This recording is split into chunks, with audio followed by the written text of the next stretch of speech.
All right, here we are in chapter 4. Today we're going to be looking at victims and victimization. As I mentioned in the last lecture, most victims are actually criminals themselves because obviously they're living in a kind of a violent subculture and a culture in which, they have things that other criminals want.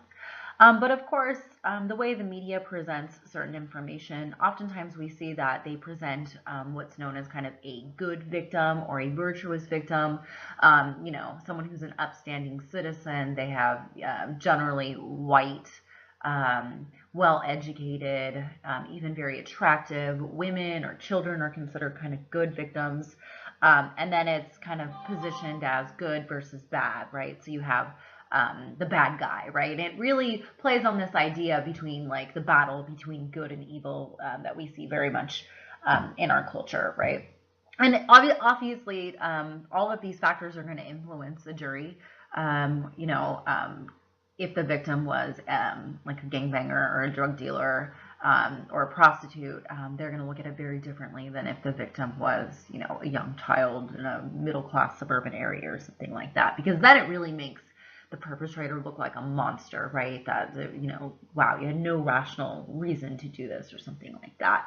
You'll also notice that depending on the victim, it will really determine what type of treatment or, punishment, not treatment, sorry, that the perpetrator will receive. So obviously, if it's a bad victim, they're going to receive more of a lenient treatment, right? So you kill a prostitute or you kill, another criminal, it's not looked at as severely.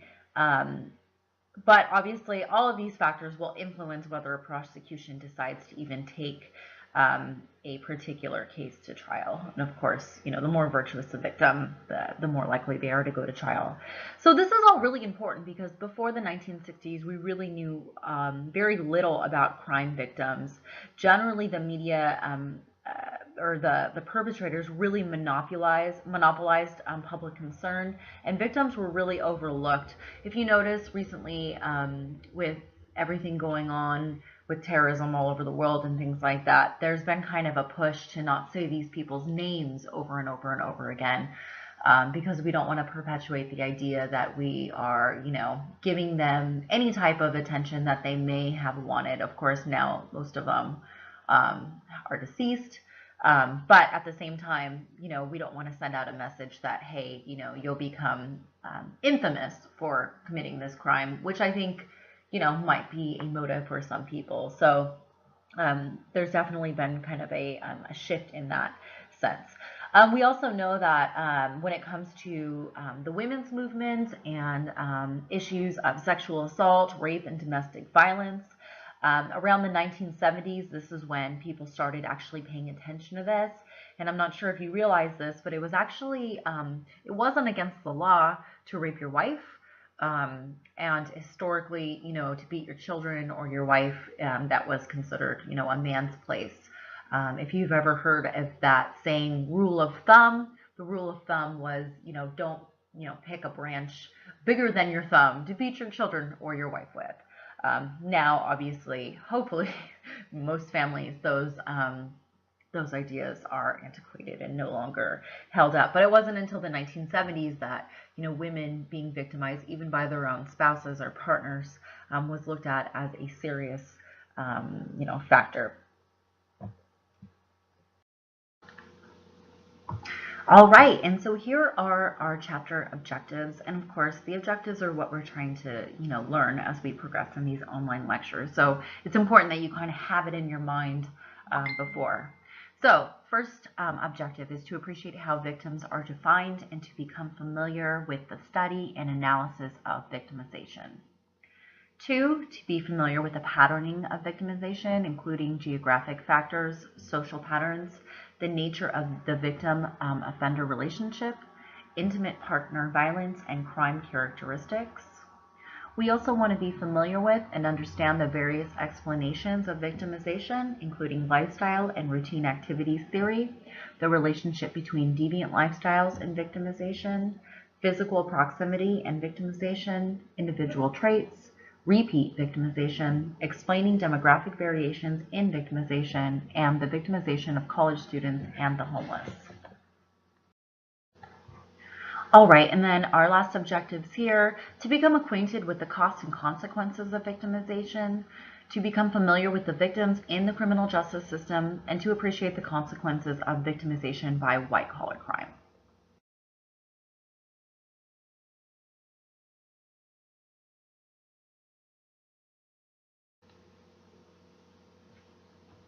All right, so we're going to be looking at victimization. And essentially, a crime victim is anyone who suffers because of crime. This can include not just the actual victim, but also the community members, maybe even the whole country if it were for instance, something like a political crime. And then, of course, victimology is the study of victims. And generally what we find is victimology will focus on street crime, but we're going to be looking a little bit at white-collar crime as well.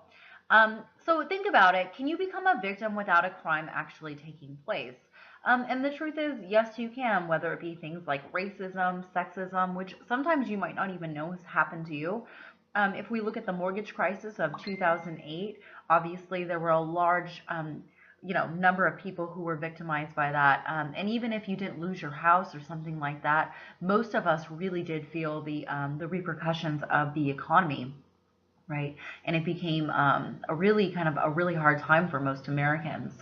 Things like air or water pollution are things that sometimes we get overlooked as being a crime. Right now, or not too long ago in Flint, Michigan, there was a crisis because there was lead in the water, and they're still kind of investigating to figure out if this is considered a crime, if the officials knew that there was this high amount of lead in the water. And that's really what it comes down to when it comes to crime. You have to know, right? So you have to have that guilty mind. If it were an accident, which accidents do happen, that wouldn't be considered a crime. But if for some reason they can find, record of these high levels where, a political official or somebody signed off, knowingly allowing for the citizens of Flint to continue to consume this water, that's where, there might be some kind of criminality going on. We could also think about employers cutting corners when it comes to white-collar crime. So sometimes this isn't considered a crime either, but if an employee is trying to cut corners to save money, and they, for instance, put their employee in an unsafe working condition, this is considered a crime. If this ever happens to you, you should really consider calling OSHA and reporting your employee or your employer. I know years ago I worked at a restaurant, and the owner there was like this cage in the back where they kept like old tables and chairs and just other like equipment we needed at the restaurant. And I remember the owner would keep that locked, or he didn't always keep it locked, but things were getting stolen from, people probably on the outside. So he started to lock it. And I was taking criminology at the time, and I thought, oh my gosh, like this could be really horrendous if there's a fire in the kitchen, because that was the only way out. And the people in the kitchen didn't have a key, which would mean that, even if I was in there, we would all burn. And so I knew that he was breaking a law at the time. And so it's stuff like that, if you get a red flag, if you're like, this doesn't seem safe, it probably isn't. Also what we know, because generally laws are a lot more lax in third world nations, sometimes when products aren't approved in the US, because we do have some strict standards, companies will just go ahead and send them to countries where the laws are really loose. We've seen this with globalization as well. So most of your garments now are not made in the United States. You're probably aware of this if you've ever looked at the tags. But what you probably haven't looked at or thought about, or to think critically about where your clothes are made, is with the outsourcing. The reason why most companies utilize outsourcing is because it's cheaper. The cheapest labor in the world is in Bangladesh right now, where they make about 54 cents an hour. And so this is why we reap the benefits of getting really, really cheap products. And I would contend that that wage is still very exploitative for the Bangladeshis, but it might be a matter of starving, so they'll take it, and that's really what we see. But ultimately, too, a lot of the labor laws are very lax, so companies can go in, set up shop, not have to follow the same types of rules when it comes to, the amount of hours people can work, safety regulations, and things like that. And sadly, it has worked out really horribly for some of the Bangladeshi people. There have been some horrendous factory fires. I think there were 500 people who actually burned alive because they didn't have the proper ladders and things set up. Um, so things like that, sometimes we don't even think about it. Did anyone, pay for this? They were supposed to, but they didn't, because no one's really, following up or, representing these people in these lawsuits. There's just not enough in it for, certain people. So kind of a sad thing, but with giving you those stories, I just want to, get your mind thinking that, victimization, it can be so much more than street crime. But generally, whether it be the news or whatever, we're always thinking of street crime.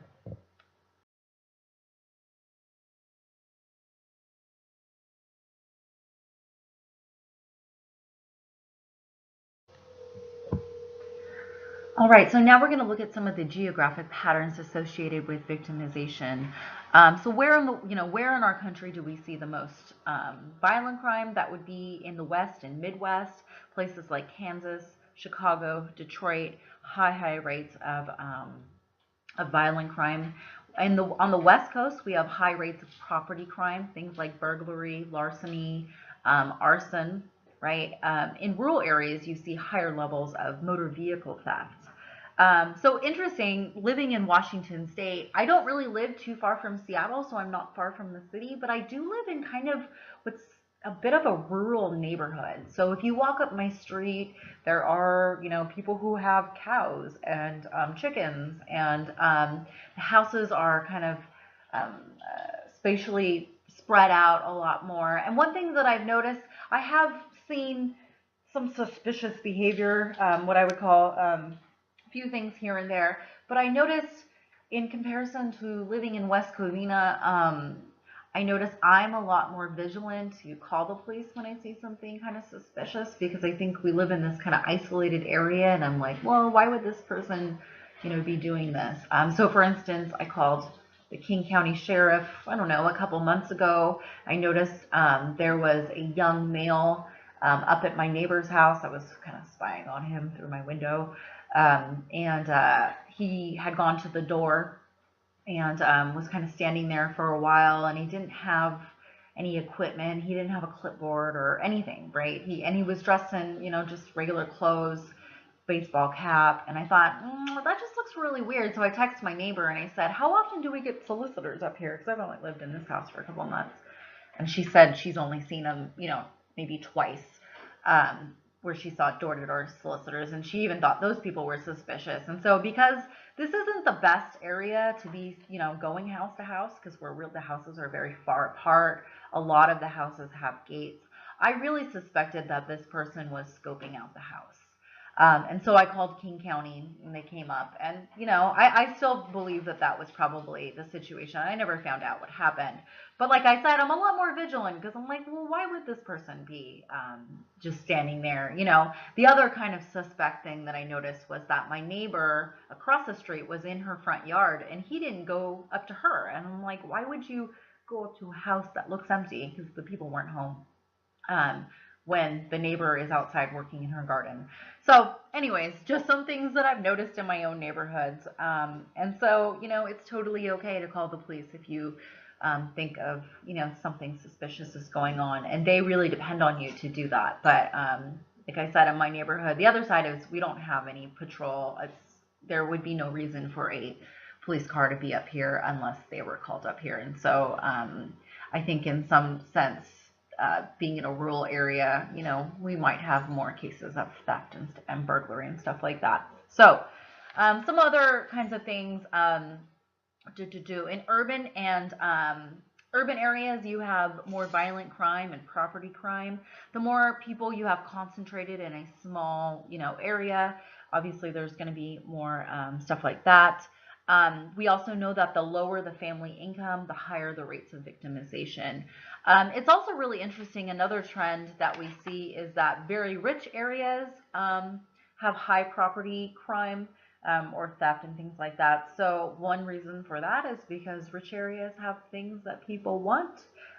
You might see a lot of people on vacation and stuff like that.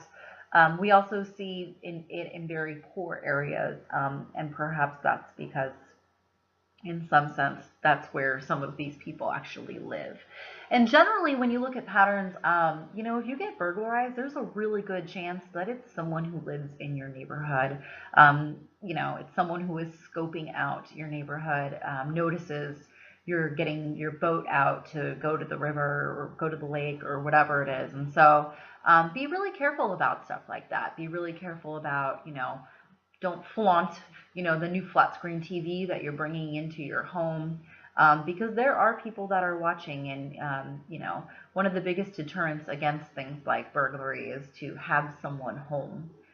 Burglars don't really want to encounter you. They just want your stuff. Another big deterrent is dogs, which I have 3 really, really yappy ones. They probably wouldn't hurt anyone, but they would make a ruckus. Ironically, the one time there was someone coming up to my garage, I think, to steal something, nobody barked, which we find really ironic because they bark for everything. So anyways, just a personal kind of story. All right, so other trends and patterns. When it comes to gender, race, and ethnicity, males have the highest rates of victimization. So that's kind of interesting, right? Because as females, I think we're socialized to believe we have higher rates of victimization, but we actually don't.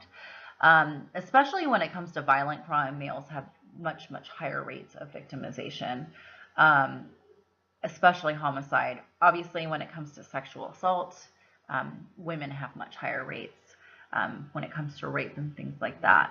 African Americans have the highest rate of violent victimization rates.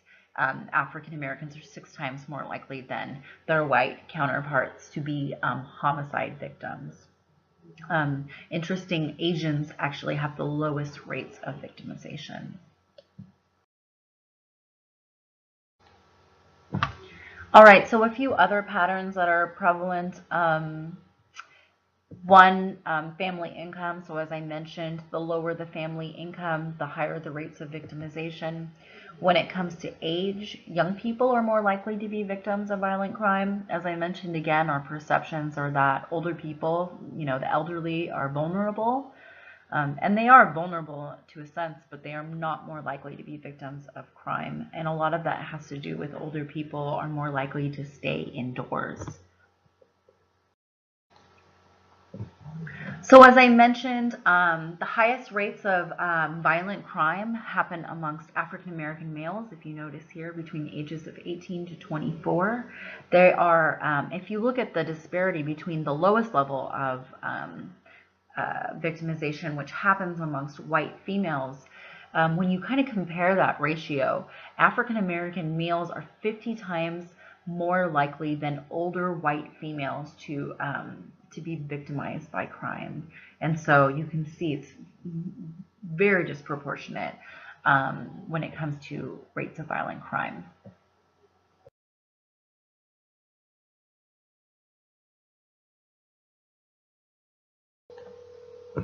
All right, some other patterns and things that we find when it comes to the victim-offender relationship, strangers commit less than half of all violent crimes. So essentially what we're saying is that most people who are victimized by people they know, right? Things like people like family, friends, maybe someone you've done business with or something like that. When it comes to women, non-strangers or people they know commit a clear majority of women's victimization. We oftentimes, when we think about things like sexual assault or rape, we think of a stranger rape, but only about 26% of all rape cases are done by a stranger. It's much more likely to be someone you know, a past boyfriend, girlfriend, lover, whatever. And yes, so there.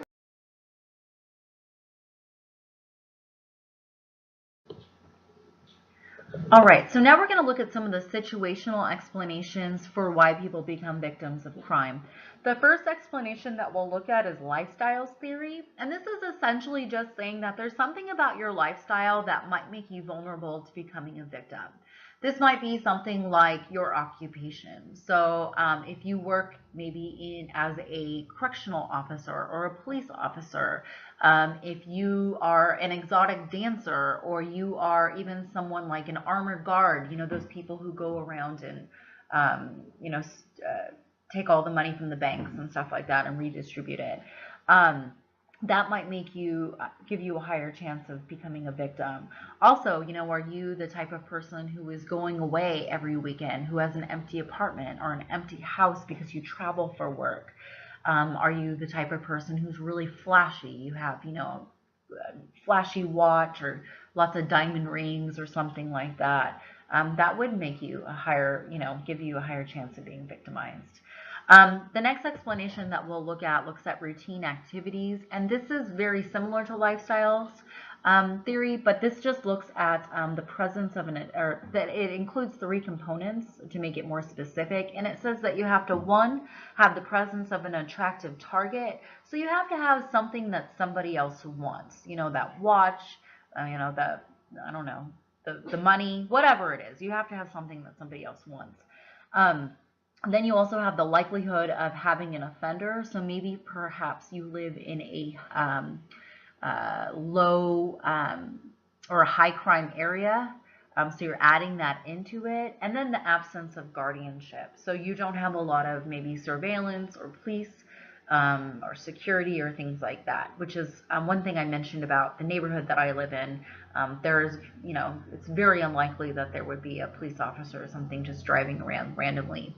If you remember, I guess around the late 80s, the 1990s, ATM machines were introduced to the public, and this kind of revolutionized our banking. Now we barely even go to the ATM machines, right? But this revolutionized banking. Before, you would actually have to go in line and stand in line to do all of your banking, and so this was really huge. But what we started to see is the increase of robbery when people were, taking money out of the ATM. So people would, come up to them with a gun. And again, you have the absence of guardianship. You have the presence of an attractive target. What's more attractive than a machine that spouts out money? And then, obviously, a likely offender, you can find in most places. And so that really explains lifestyle theory. So keep in mind, I wanted to say this before, I just forgot, but theories are just ways of explaining things. Some of these theories will, I think lifestyle and routine activities theory work really well at explaining property crime.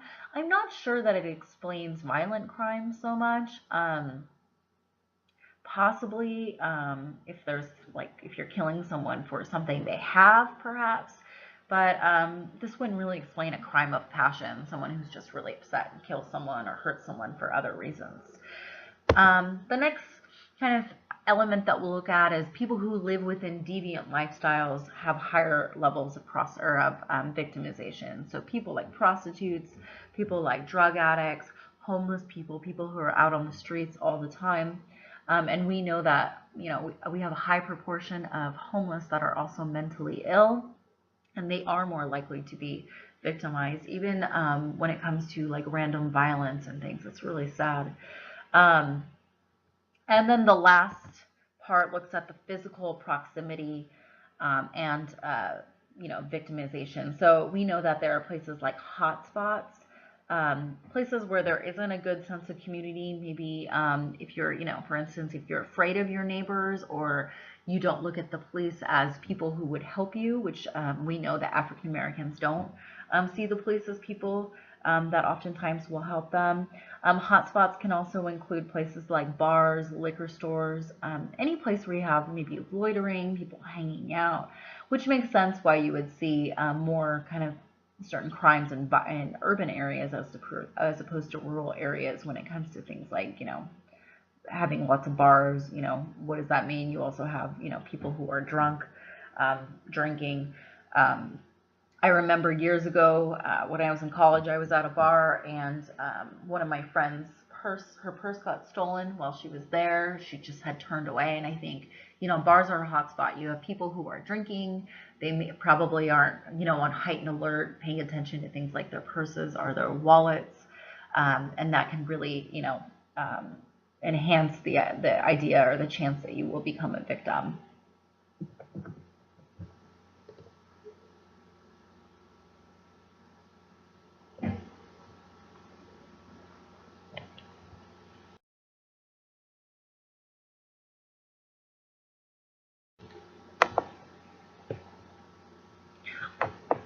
All right, so we also know that there are individual traits that lead to victimization. For instance, people who have low self-control or lack good social relationships or social ties might engage in more risky behavior. People who are more impulsive or have a desire for immediate gratification are more likely to be victims as well. People who have had childhood problems, interesting, are more likely to do offending as well as victimization. So people who have behavioral disturbances or have experienced sexual abuse or lived in maybe a home with a lot of parental conflict. And this, ties to that idea of, those people are more likely to end up committing crime themselves, so they're also more likely to be victims. Those with mental disorders, right? We know, for instance, that oftentimes even the people who victimize them are family members themselves. Um, Obviously, having a family member with a mental disorder would be very stressful for most people. And sometimes what they'll do is try to control them, and they might use violent force or things like that. Very, very sad, but that's just how it is. We also know that again, drug abusers are less likely to kind of perceive risks and things like that, more likely to behave kind of impulsively. And lastly, kind of a surprising individual trait would be puberty. So during this time in adolescence, a lot of times going through puberty, it raises your likelihood of offending. For one, oftentimes, if you remember, this is when kids really want to start spending time away from home, and oftentimes they're spending time with older kids and things like that as well. And so if we look at things like sexual assault, and of course this is never a victim's fault ever, but you can see, if you're hanging out with older people, people who are, maybe wanting to take advantage of you or preying on your vulnerabilities, maybe you were drinking or something like that. Not that that is ever, your fault, but obviously it would put you in more of a vulnerable situation.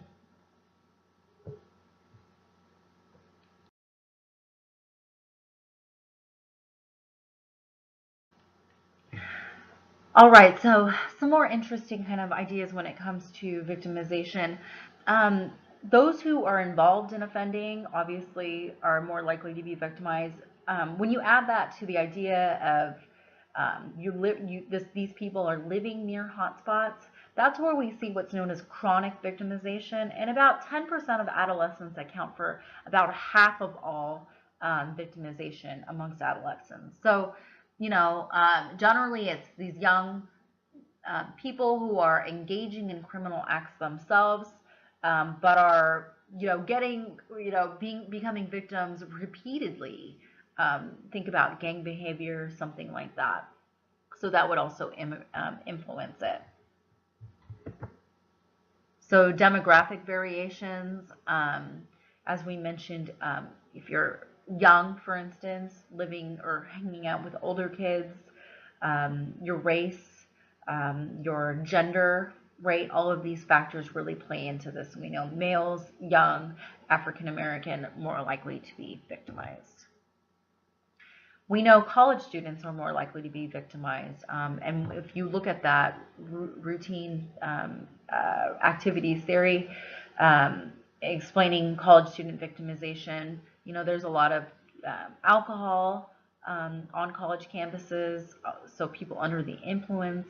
And so we do see higher levels of things like simple assault, which is fighting, sexual assault among college students.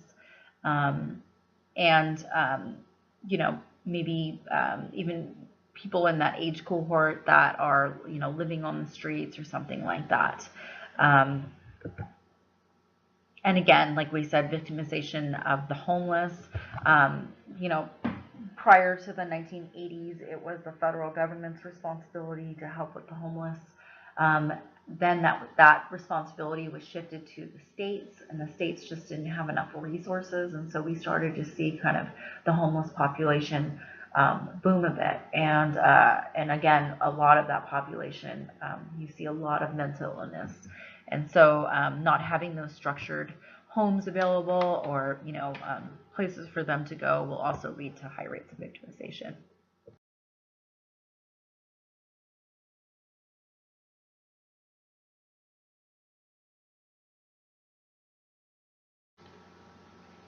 All right, so now we're going to talk about some of the costs of victimization and consequences. So obviously there's economic and medical costs. So direct costs, these are things like loss of money, property that's stolen or damaged, whatever the medical bills are if you've been a victim of violent crime, as well as lost wages. So things like that, physical injury, right? And that's the stuff that's actually easiest to quantify, to experience or understand. But we also have what's known as indirect costs. So indirect costs include things like loss of productivity, money it takes to,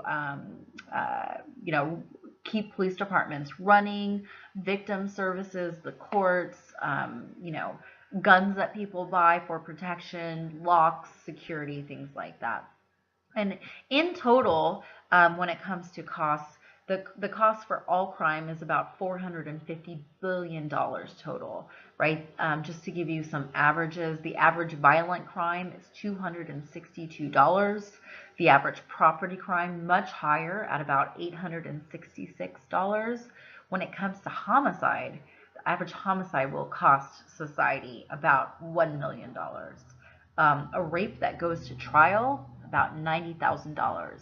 And keep in mind that only about 3% of rapes actually end up going to trial, right? Most rapists will never spend a day in prison, sadly enough.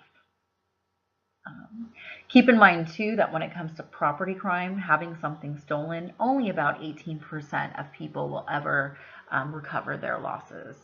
And of course, sometimes there's time off of work for whatever reasons and things like that. One idea of the costs of crime that we oftentimes don't think about is the psychological toll that it takes, especially if you've been a victim of a violent crime. Obviously, things like depression, self-esteem, sexual dysfunction if you've been a victim of sexual assault. I have a cousin whose mother was actually murdered by a mentally ill neighbor, and my cousin was actually stabbed as well. And I'm not actually close to her, but she posts a lot of stuff on Facebook. And this homicide happened over 10 years ago. And she's really still trying to grapple with some of the things that have happened to her family. So she lost her mother, and that's obviously has taken a huge psychological toll on her. She has a lot of anxiety, things like that, and rightfully so, right? She was woken up in the middle of the night with a lady with a knife. When we talk about the psychological toll for victims of rape, there's kind of an interesting trend that happens, or patterns. Sometimes what we see is that rape victims will no longer want to be sexually active with anyone, so they really retract. It's very difficult, and that kind of makes sense, I guess. But then we see another trend where sexual assault victims might engage in more sexual acts or become more promiscuous, and that doesn't make sense to a lot of people. And I have a great friend who works with rape victims, and she explains it really well. And she said that, when someone is raped, that choice of who you are, having sex with is taken from you. It's robbed from you. And so when you, now that when after this happens or whatever, you're, back kind of in the scene, and maybe having more sexual partners, it's that idea of, hey, now I get to decide who gets to sleep with me. This is my decision. I'm in control. Because as you know, rape is about power and control. When someone's raped, that power and control is taken from them. And so, going back into the scene now, they're taking that control back. So I thought that was really, really interesting, kind of understanding why that pattern might happen. We also know that victimization can lead to social and behavioral problems. So sometimes victims of crime will avoid other people, not want to spend time with other people. And as well as things like victimization of family members can affect children who are more likely to engage in delinquency. So if you can imagine, if someone close to you was a victim of a violent crime, a sexual assault, it would absolutely affect you, in the same way. It would be really, really horrible to have something happen to someone you love.